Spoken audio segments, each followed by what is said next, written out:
কোরআন কারীমের মধ্যে এমন একটি সূরা আছে যেই ছোট্ট সূরাটি আপনি বৃদ্ধাঙ্গুলে পরে ফু দিয়ে আপনি মনে মনে যে নিয়ত করবেন আল্লাহ তাআলা সেই নিয়ত পূরণ করবেন। আপনার স্বামী যদি আপনার কথা না শোনে, আপনার স্বামী আপনার কথা শুনবে। আপনার স্ত্রী আপনার কথা শুনবে। আপনার শ্বশুর শাশুড়ি, আপনার ছেলেমেয়ে, আপনার আত্মীয়জন, আপনার আপনজন আপনার কথা শুনবে ইনশাআল্লাহ তাআলা বিইذনিহি। আমি যে সূরাটির কথা বলবো সেটা হলো সূরাতুল কাউসার। আমরা সবাই জানি সূরা কাউসার হচ্ছে পবিত্র কোরআনের সবথেকে ছোট সূরা। এর থেকে আর কোনো ছোট সূরা পবিত্র কোরআন কারীমের মধ্যে উল্লেখে নেই। তো এই ছোট্ট সূরাটি কীভাবে পড়বেন, পড়ার নিয়মটা বলছি।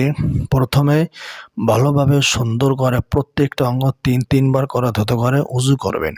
উযু করার শুরুতে বিসমিল্লাহ পড়ে নেবেন।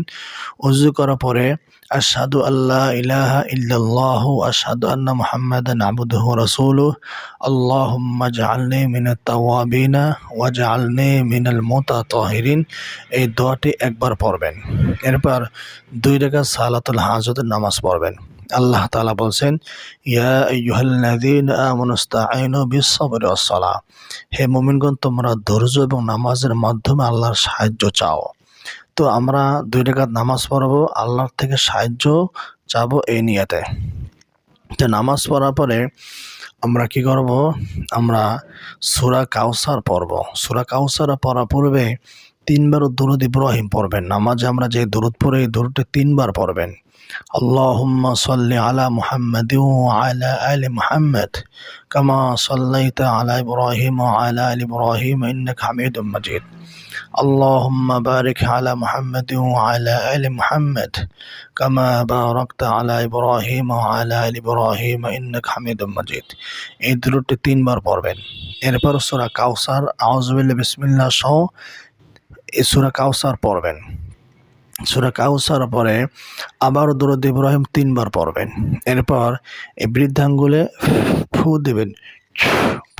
ফু দিয়ে বৃদ্ধাঙ্গুলকে এইভাবে মুঠ করে ধরবেন। এইভাবে মুঠ করে ধরবেন। এরপর মুঠ করে ধরে আপনি বৃদ্ধাঙ্গুলকে এইভাবে বুকে ধরবেন এবং আল্লাহ তাআলার সাথে আপনি মনে মনে দোয়া করবেন যে, হে আল্লাহ, আমি এই যে সালাতুল হাজতের নামাজ পড়লাম, আমি সূরা কাউসার পড়লাম, আল্লাহ এই উসিলা করে আমার স্বামী যেন আমার কথা শোনে। আল্লাহ, আপনি আমার স্বামীর মনকে নরম করে দিয়েন। আল্লাহ, আপনি আমার স্ত্রীর মনকে নরম করে দিয়েন।